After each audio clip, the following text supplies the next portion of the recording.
Flood situation 10-12টি গ্রাম জলমগ্ন, কয়েক হাজার হেক্টর জমি ফসল জলের তলায়, কি বলবেন? আপনি তো এসেছেন, পরিদর্শন দেখলেন। প্রথমত বলি, মাননীয় মুখ্যমন্ত্রীর নির্দেশে আমি আজকে লাভপুরে এসেছি। এখানে লাভপুরে বিধায়ক আছে, আমাদের কাজল শেখ আছেন, সকলেই আমাদের এবং আরও নির্বাচিত যারা প্রধান থেকে শুরু করে সবাই এখানে আছে, নেতৃত্ব আছে।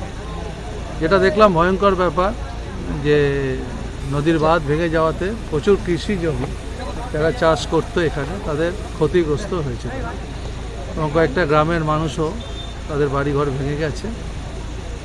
আমাকে মুখ্যমন্ত্রী বলেছিল, এটা দেখেছি এবং ইতিমধ্যে আমাদের ত্রাণেরও ব্যবস্থা হচ্ছে, ত্রাণ দেওয়া হচ্ছে তাদেরকে।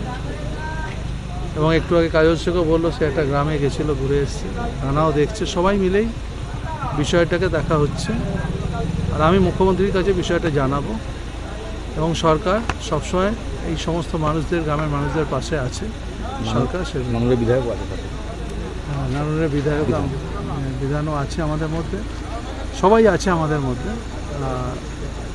আমরা এটা নিশ্চয়ই মুখ্যমন্ত্রী প্রচারে আনবো বিষয়। বলছি স্যার, ক্ষয়ক্ষতির পরিমাণ কি দেখলেন মোটামুটি? দেখুন, এইভাবে তো আনুমানিকভাবে বলতে হবে না, ওটা জেলা পরিষদ থেকে ওরা তৈরি করে দেবে, যেটা সরকারের কাছে পাঠাবে, কৃষি দপ্তরে করে দেবে, কৃষি দপ্তর থেকে করবে কত ক্ষয়ক্ষতি কী হয়েছে। ঠিক আছে, আপনি কি যাবেন গ্রামে কোথাও? না, গ্রামে আর আমি যাবো না, গ্রামে তো এরা ঘুরেই এসছে, আমি দেখে এসছি, মানুষের সঙ্গে, অনেক মানুষের সঙ্গে কথা হচ্ছে। মাছ থেকে শুরু করে নিজের চোখেও দেখলাম তো পরিষেবা ভালো হয়েছে। অঞ্চল সভাপতিতে 24 ঘন্টা নজরদারি রেখেছিল বিধায়কের নির্দেশ মতো এবং জেলা সভাপতিদের নির্দেশ মতো। আমাদের সমস্ত যারা দলে নির্বাচিত লোকেরা আছে এবং কর্মীরা যারা আছে সবাই মিলে ঝাঁপিয়ে পড়েছে।